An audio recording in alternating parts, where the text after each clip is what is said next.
नमस्कार दोस्तों, आपका स्वागत है एस के एजुकेशन पॉइंट में। और आज हम बात करेंगे बीएड के लेसन प्लान की। बीएड के लेसन प्लान को पढ़ने से पहले हमको ये जानना ज़रूरी है कि लेसन प्लान बनाए कैसे और उससे पहले क्या प्रोसेस होती है। लेसन प्लान को समझने से पहले या एक टीचर को कक्षा में जाने से पहले सूक्ष्म शिक्षण या जिसको अंग्रेजी में कहें माइक्रो टीचिंग को जानना जरूरी है। और माइक्रो टीचिंग के कई पार्ट होते हैं जिनको हम कहते हैं कौशल, और इसकी कम से कम 6 पार्ट होते हैं। और उस 6 पार्ट में सबसे पहला जो कौशल है वो है प्रस्तावना कौशल।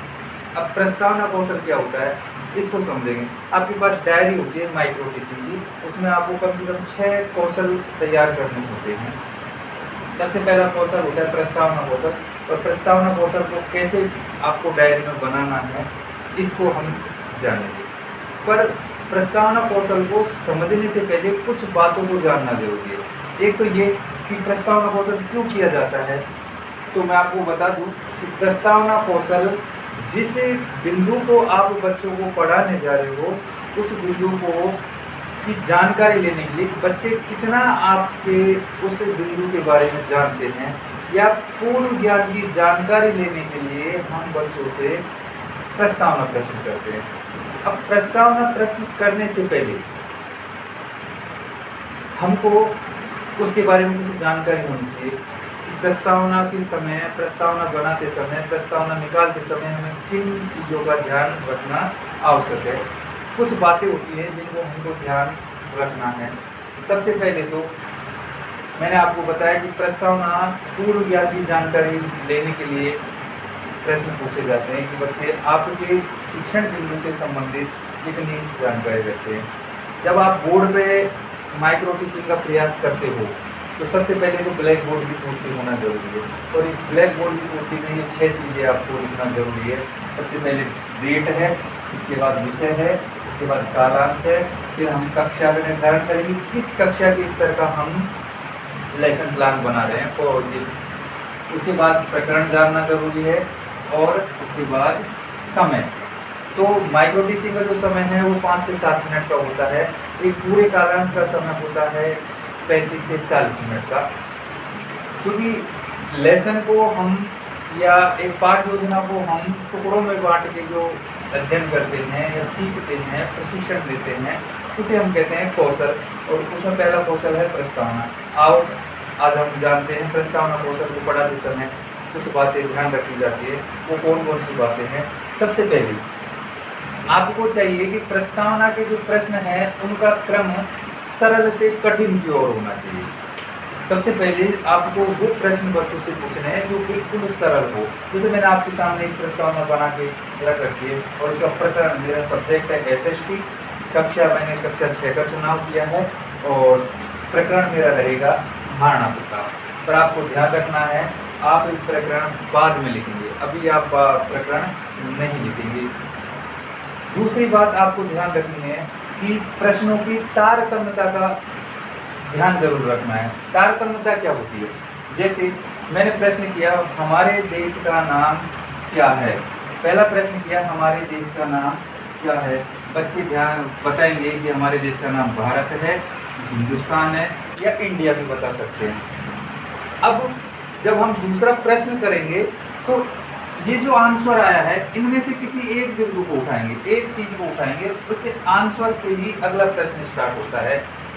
जैसे यहाँ आंसर आया भारत, और मैंने दूसरा प्रश्न स्टार्ट किया कि भारत में राजस्थान की महत्वपूर्ण रियासतें कौन कौन सी थी। बच्चे आंसर देंगे आमेर है, मेवाड़ है, मारवाड़ है, नागौर है, बहुत सारी रियासतें थी। उनमें से कोई भी एक रियासत जो आपको चाहिए या जिसके बारे में हम पढ़ाना चाहते हैं, आप जो आंसर निकलवाना चाहते हैं उसके बारे में जब तक ना आए तब तक आप बच्चों से पूछे जाओगे आगे क्या होगा और क्या होगा। इसको कहते हैं हम तारतम्यता। दूसरी बात ये ध्यान रखना चाहिए कि जो प्रस्तावना कौशल है उसमें अधिकतम 5 प्रश्न हो सकते हैं।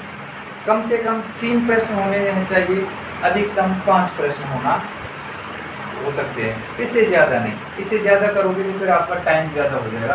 5 मिनट में आपकी प्रस्तावना पूर्ण नहीं हो पाएगी, आपकी प्रस्तावना का समय अधिक हो जाएगा। इसलिए आपको ध्यान रखना है कि कम से कम 3 प्रश्न होने चाहिए, अधिकतम 5 प्रश्न होने चाहिए। आओ अब हम बात करते हैं हमारी प्रस्तावना कौशल की, कैसे हमको बनाना है। जैसे मैंने लिख रखा है, आपको डायरी में ये फॉर्मेट तैयार करना है। सबसे पहली लाइन में आपको क्रम संख्या बना देनी है, उसके बाद आपको लिखना है छात्राध्यापक या छात्राध्यापिका क्रिया, अर्थात जो छात्र छात्रा या जो प्रशिक्षणार्थी है वो प्रश्न पूछेगा उनको हम इसमें लिखेंगे।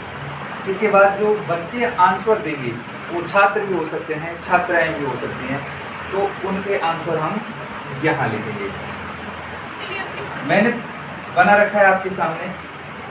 पहला जो मैंने प्रश्न किया, हमारे देश का नाम क्या है, बच्चे आंसर देंगे। हिसाब भारत है, हिंदुस्तान है, या कुछ लोग इंडिया भी कह सकते हैं ना, INDIA, इंडिया भी कह सकते हैं। आपको एक उठा लेना कि हमारे देश का नाम भारत है। अब मैंने दूसरा प्रश्न किया भारत की। देखो यहाँ से जो प्रश्न किया मैंने या आंसर आया, वो आंसर से यहाँ उठाया। पहला मेरा आंसर आया भारत और मैंने यहाँ उठा लिया भारत में राजस्थान की महत्वपूर्ण रियासतें कौन कौन सी थी। अब राजस्थान के अंदर तो बहुत सारी रियासतें थी, भारत के अंदर बहुत सारी रियासतें थी। तो राजस्थान की हम रियासतों की बात करें तो राजस्थान की रियासतों में बच्चे हम आंसर देंगे। साहब आमेर भी थी, मेवाड़ भी थी, मारवाड़ भी थी, इसके अलावा कोटा, बूंदी, नागौर, ये बहुत सारी रियासतें थी। जैसलमेर है, बीकानेर है, ये सारी रियासतें अलग अलग थी। पर हमको तो महाराणा प्रताप पढ़ाना है, इसलिए अब महाराणा प्रताप किस रियासत के थे, तो वो मेवाड़ रियासत के थे। अब जब तक बच्चे मेवाड़ रियासत आंसर नहीं देती तब तक आपको पूछते रहना है कि भाई और बताओ इसके अलावा और कौन सी रियासतें थी। और जब बच्चा मेवाड़ रियासत को नाम ले देता है तो आपको बैठा देना है। इसके बाद मैंने तीसरा प्रश्न किया, तो तीसरा प्रश्न मेरा होगा मेवाड़ से, क्योंकि मुझे तो प्रताप पढ़ाना है। प्रताप कहाँ के थे, मेवाड़ रियासत के थे। तो मैंने तीसरा प्रश्न दिया मेवाड़ के कुछ महत्वपूर्ण शासकों के नाम बताइए। अब मेवाड़ रियासत में तो बहुत सारे शासक हुए थे और लगभग सारे महत्वपूर्ण हैं, पर हमको तो क्योंकि महाराणा प्रताप भी उनमें से एक थे, तो महाराणा प्रताप का नाम आना चाहिए। बच्चों से आंसर हम पूछते जाएंगे। पहला जैसे बच्चे बताएंगे कि साहब राणा सांगा थे, या कुछ बच्चे बताएंगे कि साहब राणा कुंभा थे, कुछ बच्चे बताएंगे कि साहब महाराणा प्रताप थे, महाराणा अमर सिंह थे, और भी बहुत सारे थे, उन सब का नाम बताएंगे। पर हमको क्या करना है, महाराणा प्रताप जब तक आंसर नहीं आए तब तक आपको बच्चों से आंसर पूछते रहना है। अब हमारा महाराणा प्रताप आंसर आ गया, मैं ही ध्यान लिख देता हूँ अभी, ठीक है। अब चौथा प्रश्न मैंने किया महाराणा प्रताप, यहाँ से महाराणा प्रताप उठाया और मैंने लिखा महाराणा प्रताप के बारे में आप क्या जानते हैं, ठीक है। पर एक चीज का ध्यान और रखना है, प्रस्तावना कौशल में आप जितने भी प्रश्न बना रहे हो, चाहे 3 बनाओ, चाहे 4 बनाओ, चाहे 5 बनाओ, अंतिम प्रश्न आपका समस्यात्मक होना चाहिए और उस प्रश्न का आंसर कोई बच्चा ना दे। ये बात का ध्यान विशेष आपको रखना है।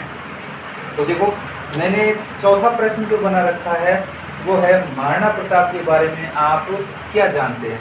अब बच्चे कितना बताएंगे, ज़्यादा से ज़्यादा उनके नाम बता सकते हैं, उनके पिता का नाम बता सकते हैं, उनके कुछ एक आध युद्ध बता सकते हैं, पर वो सीमित नहीं है क्योंकि हम उससे ज़्यादा बताएंगे। तो हम यहाँ लिखेंगे, 1-2 बच्चों से पूछ लेना है, कोई बता दे तो ठीक, ना बताए तो ठीक, पर ध्यान रखना है कि ऊपर के अंतिम प्रश्न का आंसर नहीं निकलना चाहिए, जबकि शुरुआत के जो प्रश्न हैं चाहे वो 3 हो सकते हैं, 4 हो सकते हैं, 2 हो सकते हैं, उन प्रश्नों का आंसर बच्चे दें। ये आपकी प्रस्तावना के लिए जरूरी है। जब भी आपकी प्रस्तावना सफल होगी, जब तक बच्चे इसका आंसर नहीं दे देते आपकी प्रस्तावना कौशल पूर्ण नहीं हो सकता। तो मैंने यहाँ प्रश्न पूछा महाराणा प्रताप के बारे में आप क्या जानते हैं। अब बच्चों ने आंसर नहीं दिया, बच्चों ने आंसर नहीं दिया तो मैंने यहाँ लिखे ये समस्यात्मक प्रश्न है कि बच्चे आंसर नहीं दे रहे हैं, तो ये क्या है। अब उसके बाद हमको उद्देश्य कथन बोलना है। उद्देश्य कथन मैंने लिखा है, देखो उद्देश्य कथन और उद्देश्य कथन में आपको क्या बोलना है? विद्यार्थियों, आज हम महाराणा प्रताप के बारे में विस्तार से अध्ययन करेंगे। और यहाँ हमारा प्रस्तावना कौशल समाप्त हो जाता है। इसके बाद जब आप पढ़ा रहे हो तो आपका उद्देश्य कथन बोलने के बाद में आपको आपका जो प्रकरण है वो प्रकरण यहाँ लिखना है कि आज हम क्या पढ़ेंगे? महाराणा प्रताप पढ़ेंगे। और महाराणा प्रताप के बाद आपको ये सारा चीज़ बंद कर देनी है कि ये आपकी डायरी में बनाने के लिए इतना मैटर काफ़ी है। इसके अलावा ये आपका पहला प्रस्तावना कौशल तैयार हो जाता है। आगे की कक्षाओं में हम धीरे धीरे और कौशलों को जानेंगे, या SST के कुछ में और आपको कौशल तैयार करवाऊंगा और प्रस्तावनाएं आपको तैयार करवाऊंगा। थैंक यू, धन्यवाद।